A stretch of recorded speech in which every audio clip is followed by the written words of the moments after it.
Anthony Hartwig here with head coach Nick Blanch after Poland's 10-point win over South Range. A lot closer than last time, Coach, but you were able to pull this one out with a really strong fourth quarter. Go over the game and what you saw and what you think it took to pull out this win.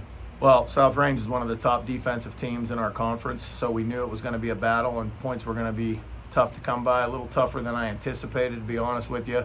15-12 at halftime. Thought we passed up a lot of shots, looking to force some things down low that weren't there. But the effort's always there with these kids. They played really hard. Second half, we just talked about letting it fly a little bit more. I mean, don't think twice about having the open shot. We got to crash the glass a little bit better than what we did. We got a lot of second shots, some putbacks, and then we cut it down to a half-court game a little bit better. I thought they were getting through our press pretty easily. We made some adjustments. And again, you're going to have that as the year goes on. Everybody gets better at things. But again, well-coached team. Nice job by Coach Fischel and his squad over there. They play hard all four quarters, and we knew it wasn't going to be easy by any stretch of the imagination. But free throws and some putbacks and some three-pointers that we started pulling, was the difference in the game. Started just having a little bit more confidence in ourselves. Let's talk about that fourth quarter, because you started the third quarter really well, in a big run. South Range pushed right back, cut it to 3 at the end of third. But then you come out of that fourth quarter and you go, I think it was a 12-0 run or something like that. I mean, what's it like to start a quarter like that and really just to set the tone right after South Range runs right back at the lead? That's where our depth comes in, I think, a little bit. I know he had to keep his top so many kids in and rotate our bench a little bit deeper. And I thought being able to give our starters more breaks kept them fresh. So when they went in, it was like a recharged battery, and they were beat down a little bit because we were making them run up and down the floor, trapping them nonstop. So that's the advantage to having a little bit more depth than normal. I mean, I know everybody wants to play 30, 32 minutes every game, but, in the hindsight, I don't know how beneficial that is for us. I mean, we are just a team of depth and doing the best we can with our athletes. And tonight, I think that proved to be the difference, especially at that scenario right there. I think they were wore down just a little bit, and we were able to take advantage of it with having some fresh legs on the floor. Ariana Daniels gets player of the game tonight. Set the tone for you guys. I think you scored your first 5 points. Yep. Finished with the team lead 9. Hit some big free throws down the stretch. We keep talking about Ariana. We keep talking about what kind of basketball player she's turning into.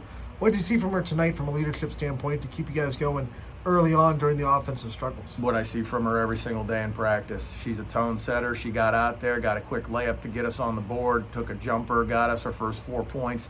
Defensively, she's constantly talking out there, putting people where they need to go. She's a diehard. She does everything she can. My problem is just making sure I don't keep her on that floor too long, as well as the other kids. I don't want to overdo it because the way we play, I mean, you can get wore down really quick. So it's still trying to find that happy balance where they're getting their minutes, but yet they can have effective minutes because they have the legs underneath them to keep going. But Ariana's awesome. She's the best teammate. I mean, like I said, very positive, always working hard. And if she's having a bad day, you'd never know it because she doesn't worry about the self-pity stuff. She does her thing, and she makes sure everybody else is okay first. Love her, and she's a big part of what we're doing here. There were some times late in that first half she went down to get defensive rebounds. And then you have a guard with the ball in her hand as soon as she gets a rebound. What's it mean to just the team to see someone, maybe the smallest girl on the court, put in the effort to get a rebound? Does that send a message to everyone else that, like, hey, if I can do it, there's no reason you guys who are bigger than me can go do it too? Actions speak louder than words. She's a tone setter. And right now she's telling you, hey, this is my senior year. We got an NE8 title on the line here. I'm not letting this slip through our fingers right now. Like, if they're going to beat us, they got to beat us with their best shot. And that's what she did. She set the example. Hey, I'm going to go get rebounds. I'm going to get steals. I'm going to do whatever it takes to get this game, in our favor. And that's exactly what she did. Got a long road trip up next. You go to Jefferson. What's it going to take to get a win down there? I know it's a tough trip every time you go down. We always start slow at Jefferson. I don't know why. It doesn't matter what year it is, what the team looks like. We always start out slow at Jefferson. So hopefully, I think it's that long bus ride. A lot of sitting. I mean, we leave extra early, and hopefully the roads are good enough, so we don't have any delays or anything like that. But they're well coached. Coach Furman's going to have them ready. They don't take anybody lightly, and I know they're going to give us their best shot just like everybody else does. We got to take care of business and just stay on course with Struthers in the NE8 and see what happens. All right, Coach, thanks for the time tonight. And as always, we'll see you again next time. Thank you for the coverage.